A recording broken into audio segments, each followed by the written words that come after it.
Heartland, Season 19, Premiere Deep Dive, Turning Tides. The darkness holds secrets, and sometimes those secrets gallop straight into your life when you least expect them. Have you ever felt that breathless moment when everything you thought you knew suddenly shifts beneath your feet? When the comfort of routine shatters like ice on a spring pond? That's exactly where Turning Tides, the Season 19 premiere of Heartland, drops us. Not gently, not with the familiar warmth we've come to expect over 18 seasons, but with a heart-stopping sprint through midnight shadows that will haunt you long after the credits roll. The midnight flight, the screen opens in absolute darkness. No music, just labored breathing and the desperate sound of hooves striking against forest floor. Then, a flash of moonlight reveals a teenage boy, his face scratched and dirty, clutching a lead rope as he runs alongside a terrified black horse. Blood glistens on the animal's flank. "They're coming, Echo!" The boy gasps, his voice breaking. "We can't stop, not now." A distant shout, flashlight beams cutting through trees behind them. The boy, whom we'll later know as Riley, pulls the horse into a hollow beneath a fallen oak. He presses his forehead against the mare's neck, whispering, "Don't make a sound, please." Echo's eyes roll white with fear. Her nostrils flare. Footsteps approach. Riley's hand covers the horse's muzzle, his own breath held tight. A beam of light passes inches from their hiding place. "Check the eastern ridge," a man's voice commands. "Hold. Calculated, powerful. That horse is worth more than your yearly salary. Find it." Riley closes his eyes. A silent tear tracks down his dirt-streaked face. The flashlight moves away. For now, they're safe. But as Riley peers through the darkness toward an uncertain horizon,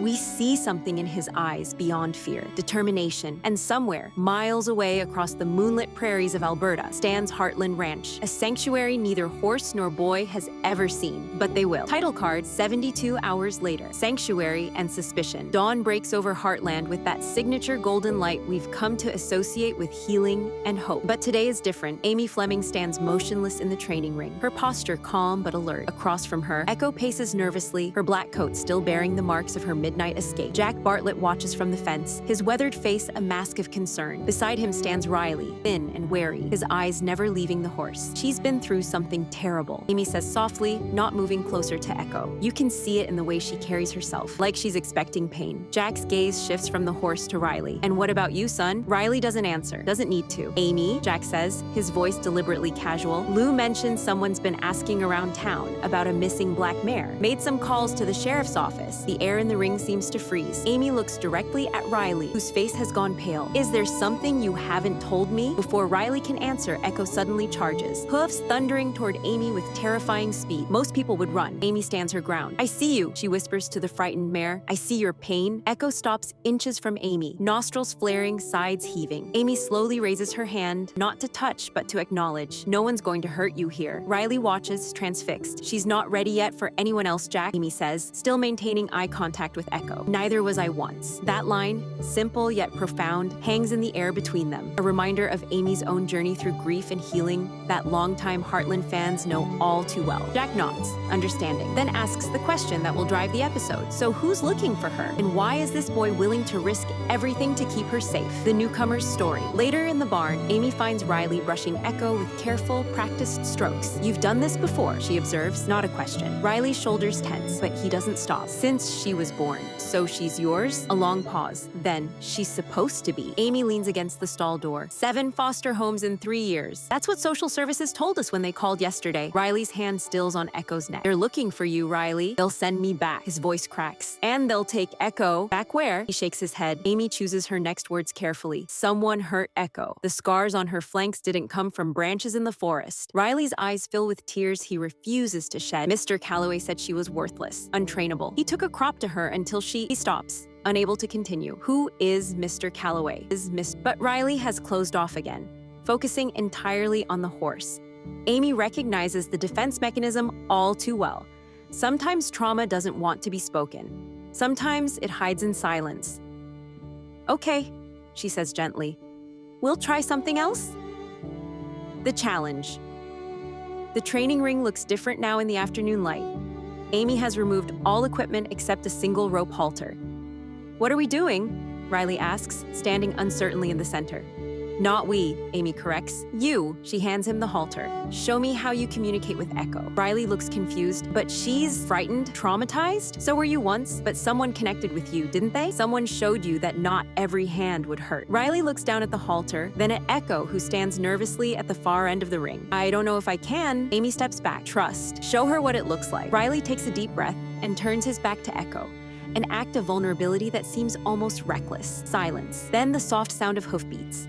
Echo approaches cautiously, circling Riley once before nudging his shoulder. Amy watches, moved by the bond between them. She trusts you because you understand her pain. Riley reaches up slowly, touching Echo's muzzle. We escaped together. From what exactly? Question hangs in the air. The storm brewing. Meanwhile, Lou is facing her own battle in the Hudson Town Council meeting. Absolutely not, she says firmly, standing before projected plans for a large development. This proposal would destroy over 300 acres of agricultural land that's been in production for generations. Across the table sits Martin Calloway, impeccably dressed, coldly confident, a man who clearly expects to get his way. Progress doesn't wait for sentiment, Mayor Fleming, he replies. Hudson needs economic development. Your family ranch won't be affected. It's not just about Heartland, Lou counters. It's about preserving the character and heritage of this entire valley. Once we start selling off farmland for strip malls and parking lots, where does it end? Calloway's smile doesn't reach his eyes. Everything has a price, Mayor. Everything and everyone. The threat isn't subtle. Later, when Lou shares the encounter with Jack at the dinner table, his expression darkens. Martin Calloway, Jack says, setting down his fork. The name rings a bell. He's new to Hudson, but apparently has developments across 3 provinces, Lou explains. Jack shakes his head. Not new. The Calloways had land south of here 30 years ago, left under circumstances. What kind of circumstances? Jack's expression is grim. The kind where horses end up broken, or worse. Amy,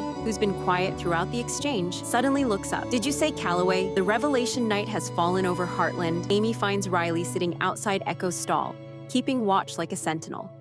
You don't have to do this alone, Amy tells him. Neither does she.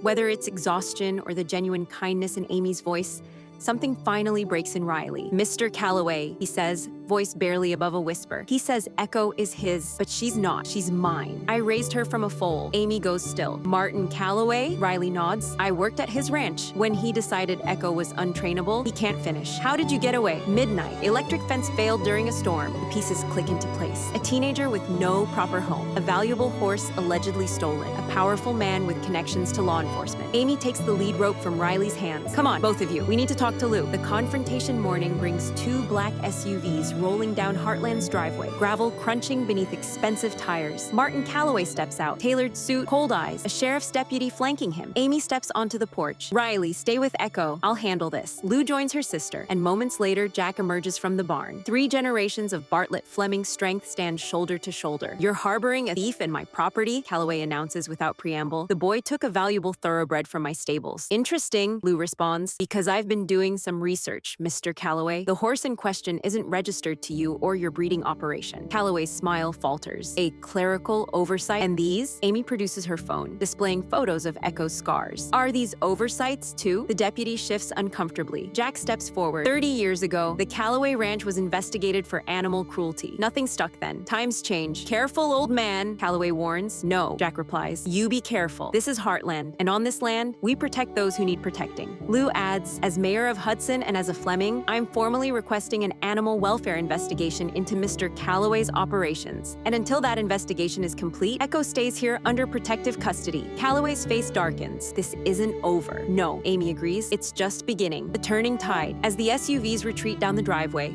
Riley emerges from the barn, Echo at his side. They'll come back, he says, fear evident in his voice. Amy nods. Probably, but not today. Lou puts a hand on Riley's shoulder. I've called social services. They've agreed to an emergency placement hearing. Riley looks up, hope battling with suspicion. What does that mean? It means, Jack interjects, that if the hearing goes well, you might have a place here, for a while at least. Riley looks from Jack to Lou to Amy, then back to Echo. Both of us? Amy smiles. Both of you. Later, as the sun sets over Heartland, Amy and Riley work together in the round pen. Echo moves in easy circles around them, her steps increasingly confident. She's different already, Riley observes. So are you.